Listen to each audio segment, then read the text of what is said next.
Assalamualaikum warahmatullahi wabarakatuh. Di sini kami akan mempresentasikan hasil diskusi kami mengenai manajemen pemasaran bank syariah. Video ini dibuat untuk memenuhi salah satu tugas kelompok di mata kuliah Manajemen Pemasaran Lembaga Keuangan Syariah dengan dosen pengampu Bapak Yuda Trishananto MM. Sebelumnya perkenalkan kami dari kelompok 4 yang terdiri dari yang pertama saya sendiri Uswatun Hasanah dengan NIM 036, yang kedua ada Asmanda Putri Purnaningrum dengan NIM terakhir 052, dan yang terakhir ada Mbak Imro'atul Aliyah dengan NIM terakhir 060. Baik, yang pertama saya akan menjelaskan pengertian dan konsep pemasaran bank syariah. Pemasaran merupakan kegiatan yang tidak hanya memasarkan akan suatu barang dagangan saja, namun juga kegiatan tersebut dapat memenuhi keinginan dan kebutuhan masyarakat. Definisi bank adalah badan usaha yang menghimpun dana dari masyarakat dalam bentuk simpanan dan menyalurkannya kepada masyarakat dalam bentuk pembiayaan atau bentuk lainnya dalam rangka meningkatkan taraf hidup rakyat. Kemudian definisi bank syariah itu sendiri adalah bank yang menjalankan kegiatan usahanya berdasarkan prinsip syariah. Dari uraian di atas dapat diuraikan definisi manajemen pemasaran bank syariah adalah usaha bank yang menjalankan kegiatannya berdasarkan prinsip syariah untuk memilih pasar sasaran dan mendapatkan, menjaga dan menumbuhkan nasabah atau pelanggan dalam masyarakat. Definisi pemasaran menurut para ahli.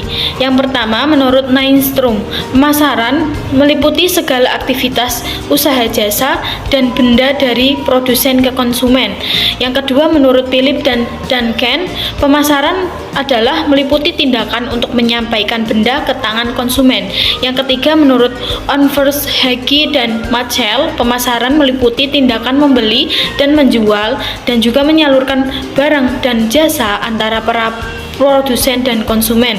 Yang keempat, menurut Converse dan Jones, usaha memindahkan barang benda tersebut dari produsen ke tangan para konsumen. Yang kelima, menurut Philip Kotler dan Kevin Landkeller, pengertian dari pemasaran adalah mengidentifikasi dan memenuhi kebutuhan manusia dan masyarakat. Yang keenam, menurut American Marketing Association, pemasaran adalah menyerahkan nilai kepada pelanggan dengan cara yang menguntungkan organisasi dan para pemilik sahamnya. Baik, selanjutnya yaitu konsep pemasaran bank syariah. Menurut Muhammad, untuk memahami konsep pemasaran diperlukan mengetahui istilah-istilah yang mendasari pemasaran, yaitu yang pertama kebutuhan atau needs, yang kedua keinginan, yang ketiga permintaan atau demands, yang keempat produk, yang kelima nilai, yang keenam biaya, yang ketujuh kepuasan, yang kedelapan pertukaran, yang kesembilan pasar. Sehingga dapat disimpulkan konsep pemasaran bank syariah adalah suatu proses untuk menciptakan dan pertukaran produk atau jasa bank yang ditujukan untuk memenuhi kebutuhan dan keinginan nasabah dengan cara memberikan kepuasan. Yang kedua, saya akan menjelaskan keinginan dan pentingnya nasabah bagi bank syariah. Keinginan nasabah bank syariah. Nasabah memiliki keinginan-keinginan terhadap bank syariah sehingga nantinya ia menjadi pelanggan bank syariah. Keinginan yang diharapkan diperoleh dari bank adalah yang pertama, tersenyum padanya, disapa dengan ramah. Yang kedua, disebut namanya saat berkomunikasi. Yang keempat, didengar dengan baik saat menyampaikan kebutuhan dan kesulitannya. Yang kelima, ingin benar-benar dipahami. Yang keenam, penjelasannya sesuai dengan keinginannya. Yang ketujuh, tidak membagi perhatiannya dengan hal-hal yang lain. Yang kedelapan, cepat, tanggap, dan akurat. Yang kesembilan, hal istimewa pada dirinya menjadi pujian. Yang kesepuluh, penjelasan pasti mengapa harus menunggu. Yang kesebelas, tidak disalahkan atau didebat. Yang kedua belas, penjelasan logis bila terjadi penolakan. Yang ke-13, ucapan terima kasih dan pesan akhir yang manis. Yang keempat, akan surprise bila penjelasan atau jalan keluar bisa dilihat lebih dari yang diinginkannya. Kemudian, apa pentingnya nasabah bagi bank syariah? Pentingnya nasabah bagi bank syariah itu Yang pertama, bank ibarat ikan dan nasabah ibarat air. Dari perumpamaan tersebut, ibarat kata ikan tidak akan bisa hidup tanpa adanya air. Yang kedua, nasabah yang membayar gaji kita. Yang ketiga, membuat kita kehilangan nasabah lain. Yang keempat, membuat kita mendapatkan nasabah lain. Yang kelima, menentukan ciri bank. Yang selanjutnya yaitu teknik yang membantu dalam pengenalan pasar. Antara lain, yang pertama, teknik pengelompokan pasar berdasarkan 1. Lokasi tempat tinggal, yang kedua, jenis kelompok konsumen, yang ketiga, demografis, yang keempat, psikologis, yang kelima, jumlah yang dibeli. Yang kedua yaitu siklus kehidupan produk.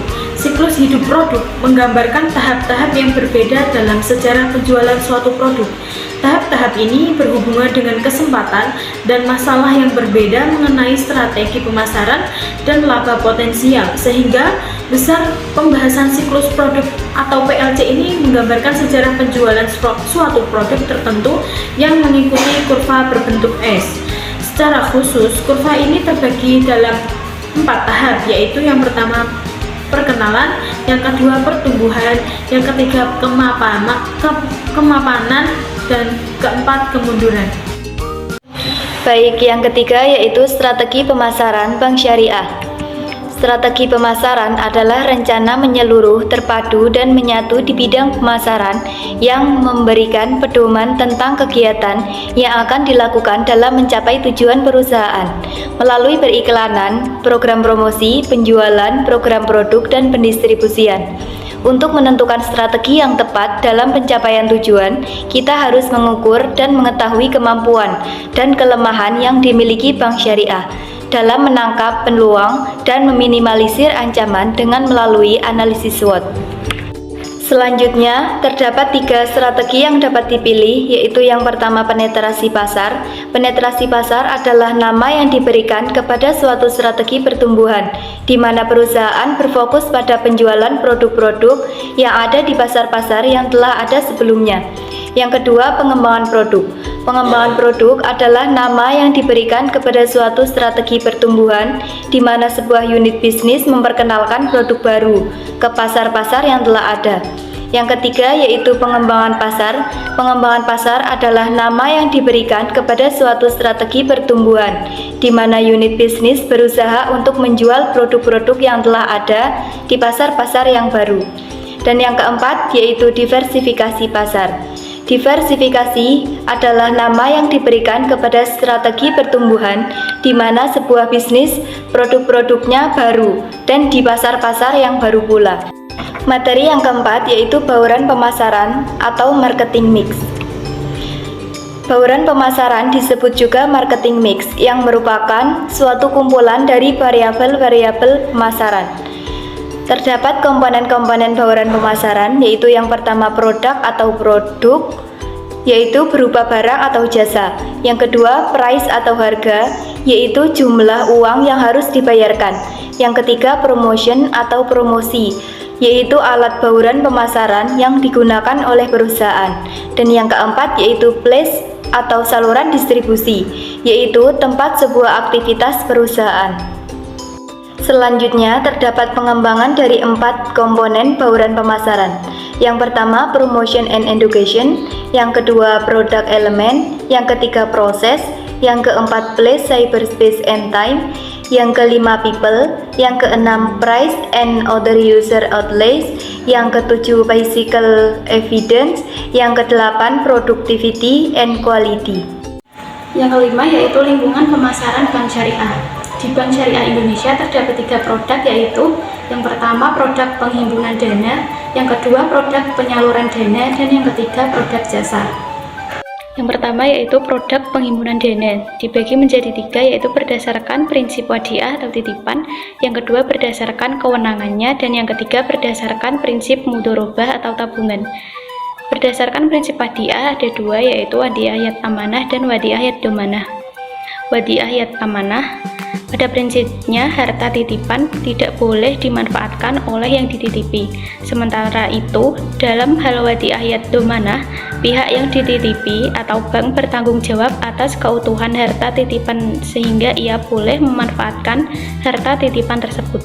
Yang kedua, berdasarkan kewenangannya dibagi menjadi 3, yaitu yang pertama mudharabah mutlaqah. Dalam mudharabah mutlaqah ini tidak ada pembatasan bagi bank dalam menggunakan dana yang dihimpun.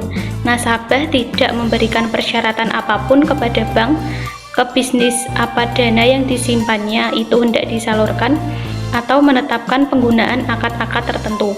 Kemudian yang kedua, mudharabah muqayyadah on balance sheet. Jenis mudharabah ini merupakan simpanan khusus di mana pemilik dana dapat menetapkan syarat-syarat tertentu yang harus dipatuhi oleh pihak bank. Yang ketiga, ada mudharabah muqayyadah off balance sheet.